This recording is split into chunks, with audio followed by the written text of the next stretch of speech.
अब इलेक्शन के क्या इशू है, क्या हो रहा है इलेक्शन में, क्या हम वापस वहीं पर आ गए, घुसपैठिए वाले इशू पर इलेक्शन चलेगा। और जो आपने एक बहुत इंपॉर्टेंट बात कही कि ममता जी को अटैक नहीं किया, तो ये जो लेसन है बीजेपी ने पिछले वाला इलेक्शन जो था 21 का, उससे सीखा कि जब सीधा सीएम पर अटैक किया था ममता बनर्जी से, और उससे पूरा का पूरा इलेक्शन बदल गया था। क्या उसको ध्यान में विक्टिम रखकर? भी, हाँ बिल्कुल आप एकदम सही बोल रहे हैं, क्योंकि ये मुझे अभी भी याद है, बीजेपी में कुछ ideologue they wrote also several articles, मुझे याद है कि ममता बनर्जी आपके साथ politically you are not in the same boat, लेकिन you have to accept a fact that Mamata Banerjee has a brand equity in Bengal.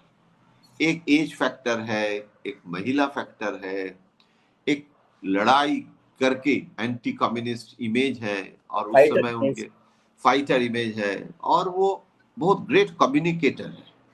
वो कम्युनिकेशन वो इंडिया इंटरनेशनल सेंटर में बैठ के जो कम्युनिकेशन होता है उसमें फर्क है। ये गांव गांव में ना, और मैं खुद उनके साथ इतना ट्रैवल किए हैं, मैं देख चुका हूँ, वो बहुत सारे ब्लॉक लीडर, बहुत सारे जो गांव में मतलब खेती बाड़ी करते हैं, तृणमूल कांग्रेस के साथ जुड़ा हुआ है, ऐसे बहुत लोगों को नाम से पुकारते हैं।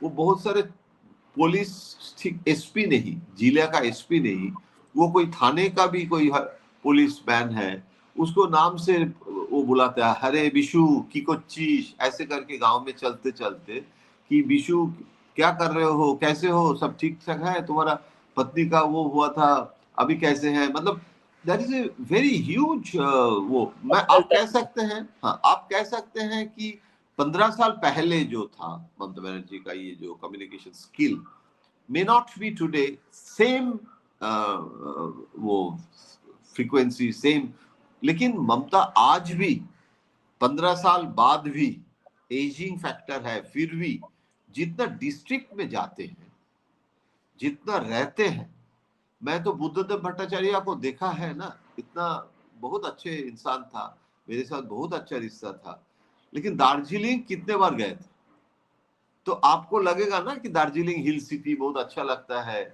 और वहां जाके आप कांचनजंगा देखेंगे, तो आप जाइए ना, हर महीने में एक बार आप जाके देखिए। हम अगर आपको कोई बोलेगा कि आप हर महीने एक बार स्विट्जरलैंड जाइए, कम से कम हम तो पहले क्षमा चाहूंगा कि मैं हमसे नहीं होगा। तो इसीलिए ना वो जो लोग बोलते हैं कि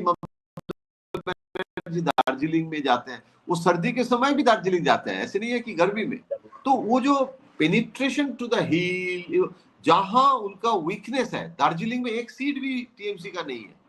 in spite of that Darjeeling में जाना, वहां वो लेप्चा कम्युनिटी के लिए बोर्ड बना रहे हैं, गोरखा लिए वहां मोमो बना रहे हैं, रास्ते में चलते चलते चाय बना के सबको पिला रहे हैं, दैट इज नेचुरल। वो कुछ अगर कोई उसको मिमिक्री करके मतलब उसको अगर करे, वो नेचुरल नहीं होता है। वो नेचुरल, दलित घर में जाके कांग्रेस के लोग जब लंच वंच करते हैं, तो मैं वो देख के हैरान होता हूँ, क्योंकि उनको वो बॉडी लैंग्वेज, उनकी जो एटीट्यूड, वो फर्क होता है। वो आप आजकल आपका विजुअल का एरा है, आप देख के आपको लगेगा कि नेचुरल होना ज्यादा जरूरी है, कैमरा आईज मोर तो शार्प। इसीलिए बीजेपी ने इस बार जो स्ट्रैटेजी कर रहे हैं, मुझे पता नहीं है, अभी देखिए ना, शुभेंदु अधिकारी भी इतना तीखी ममता बनर्जी के खिलाफ बोलते थे, वो भी नहीं बोल रहे हैं, लेकिन पर्सनल अटैक जो है, वो पर्सनल अटैक ना करना। और अभी इसीलिए मुझे लगता है, अच्छा अब एसआईआर होने से क्या इम्पैक्ट होगा विजय जी, मुझे भी समझ में नहीं आ रहा है। जहां मान लीजिए, हम समझने के लिए कह रहे हैं कि 10,000 वोट टीएमसी को मिलता है, मान लीजिए एक जगह, और वहां वोटर माइनस हो गया है 20,000, मतलब इससे जस्ट थियोरिटिकल, तो 10,000 टीएमसी का वोटर माइनस हो गया है 20,000 वोटर। अभी उसमें टीएमसी का वोटर ज्यादा होने का ही तो संभावना होता है, क्योंकि टीएमसी वाज विक्टोरियस। तो जो विक्टोरियस पार्टी है बीजेपी, उसकी नंबर ऑफ वोट ज्यादा है। अच्छा, और जो माइनस जहां बॉर्डर डिस्ट्रिक्ट में हुआ है, वहां कितना मुस्लिम माइनस हुआ है, कितना हिंदू हुआ है, कितना एक्चुअल घुसपैठिया कितना है, वो बार बार अभिषेक बनर्जी बोल रहे हैं ना कि आप घुसपैठिया, रोहिंगा, ये सब लिस्ट में आप सबको, आप हम लोगों को दिखाइए कि कितना है। तो इसीलिए वो लोग भी जानना चाहते हैं ना, क्योंकि अभी आपके पास वो पूरा क्लियर वोटर लिस्ट जब आएगा फाइनल, जो अभी आया वो फाइनल नहीं है ना, उसके बाद भी तो अभी बहुत सारा चल रहा है। तो इसीलिए मुझे लग रहा है कि that is issue. And another issue Vijay ji, how they will handle, I want to see. समय कम रहेगा तो नंबर ऑफ फेजेस जो है वो कम होगा। पहले बीजेपी चाहता था 6 फेज 7 फेज, ममता चाहते थे कि अगर 1 दिन या मैक्सिमम 2 दिन में कर दो। और पैरामिलिट्री फोर्स का डिप्लॉयमेंट करने के लिए वो government of India, home ministry चाहते थे उसको 7 फेज में करें, क्योंकि वो नॉर्थ बंगाल से आएगा, असम का भी चुनाव इसी समय रहता है। तो अच्छा, और पैरामिलिट्री फोर्स में जो लोग थोड़ा बांग्ला जानते हैं और बंगाल के आसपास रहते हैं, उसमें लॉजिस्टिकल सुविधा होता है, लैंग्वेज का कम्युनिकेशन पैरामिलिट्री फोर्स को चुनाव के दिन बहुत जरूरत होता है। लेकिन बीजेपी को ये महसूस हुआ कि पैरामिलिट्री फोर्स देने से भी फायदा कुछ नहीं होता है, क्योंकि स्टेट पुलिस कंट्रोल में रहता है। पैरामिलिट्री फोर्स को स्टेट पुलिस को ही पूछना पड़ता है कि टोपोग्राफी बता दो। मान लीजिए कोई बूथ में हंगामा हुआ और पैरामिलिट्री फोर्स को कहा गया कि जाओ, तो वो पुलिस के पास आके बोलेगा ये कहाँ है, क्योंकि वो पैरामिलिट्री फोर्स। अच्छा, इसको सोल्यूशन के लिए अमित शाह जी ने लास्ट टाइम क्या किया था, पैरामिलिट्री फोर्स को 15-20 दिन पहले जगह जगह भेज दिया कि to know the place, know the area, march कराता था। लेकिन उसमें भी ज्यादा फायदा नहीं हुआ, क्योंकि ऐसे नहीं है कि पैरामिलिट्री फोर्स एकदम सब डेडिकेटेड रेवोल्यूशनरी, सब फिदेल कास्ट्रो आ गया, ऐसे तो नहीं। तो इसीलिए वो भी ठीक से नहीं। तो अभी मुझे लगता है कि BJP is also not mind कि अगर उसमें 2 फेज में कर दे। रैदर एक बीजेपी की लीडर वेस्ट बंगाल में मुझे बोल रहे थे कि कब फेज में होगा तो अभी अच्छा होगा। मैंने कहा क्यों?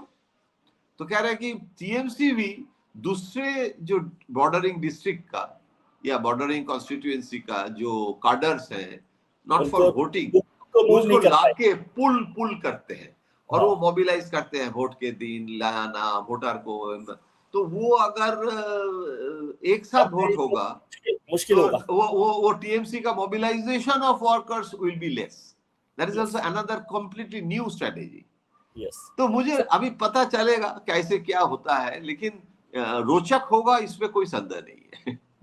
सर, 2 इश्यूज पर छोटा सा मुझे समझाइए। एक तो माइनॉरिटी वोट का क्या हो रहा है अभी, दूसरा इस इलेक्शन में शुरू में तो वो आपने वंदे मातरम और ये सब करके किया, लेकिन सब नेशनलिज्म भी यहाँ दिल्ली में बैठ के मुझे इशू नहीं दिख रहा। क्या वहां पर उतना सब नेशनलिज्म का, जो पिछली बार ममता जी गुजराती भाइयों की बात और बाहरी की बात कर रहे थे, इस बार सब नेशनलिज्म भी की आवाज कम से कम दिल्ली में रेजोनेंस नहीं।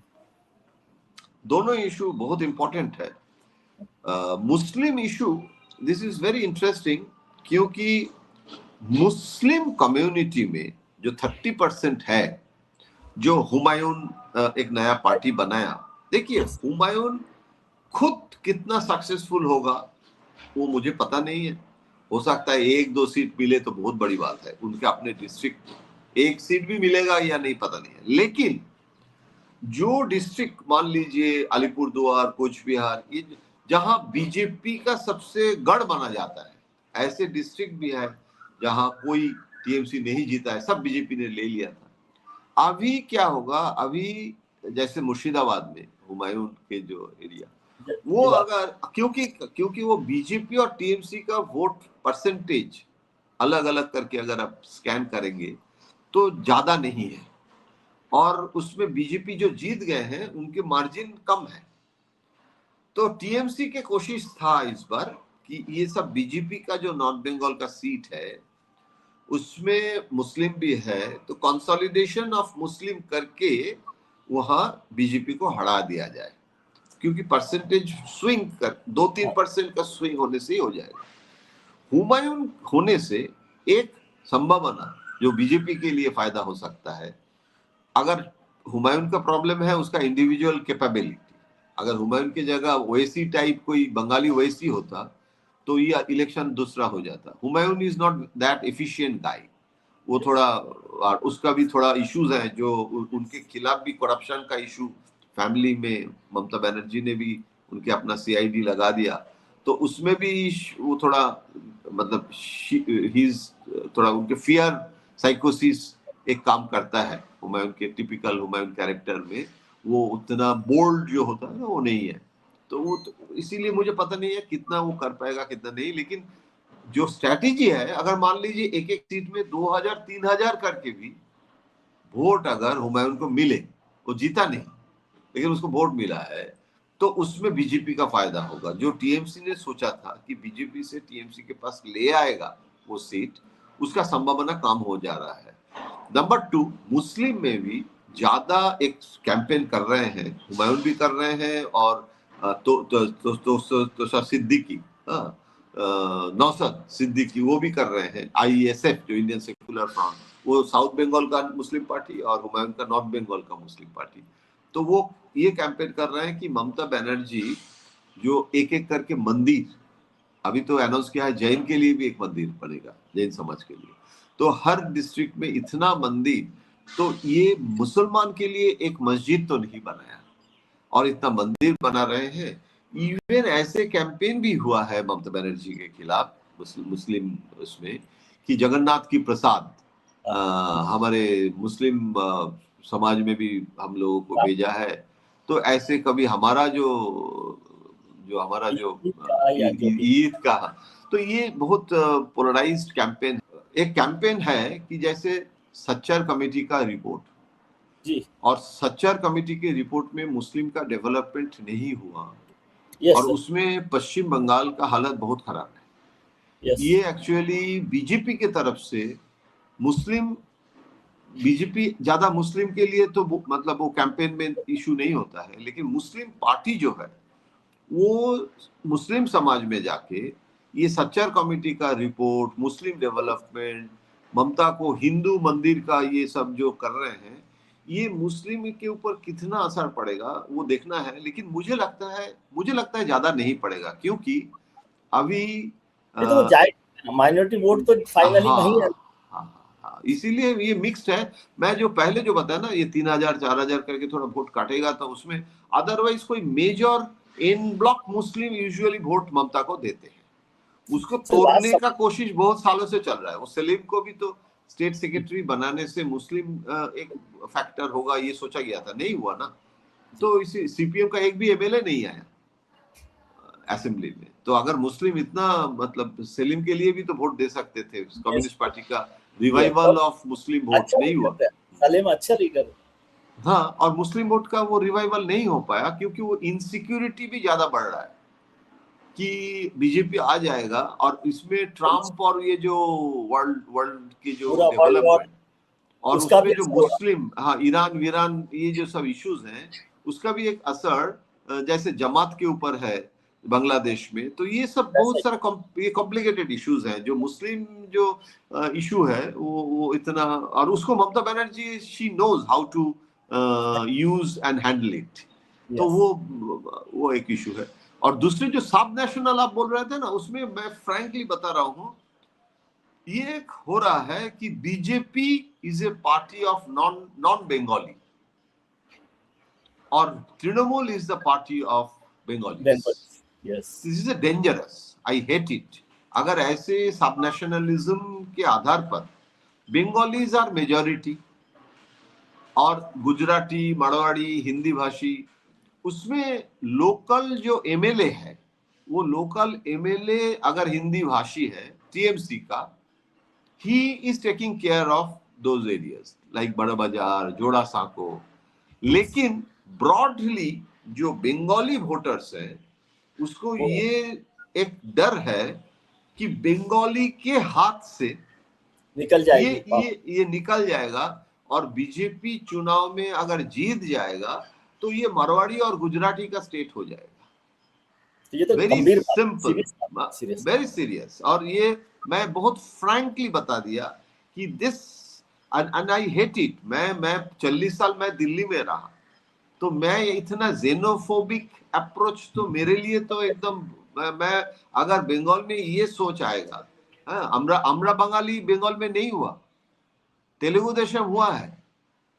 हमारे यहाँ कोई लैंग्वेज के आधार पर या बंगाली आइडेंटिटी के आधार पर पार्टी नहीं हुआ। कम्युनिस्ट पार्टी सीपीएम और टीएमसी दोनों रीजनल पार्टी है। हाँ, pan Indian party BJP Congress जैसे नहीं है ये कोई दोनों, पार्टी नहीं है। किंतु ये रीजनल पार्टी बंगाली आइडेंटिटी को ही रिप्रेजेंट करता था, इसीलिए कोई बंगाली के लिए अलग से पार्टी तो नहीं हुआ। नहीं हुआ।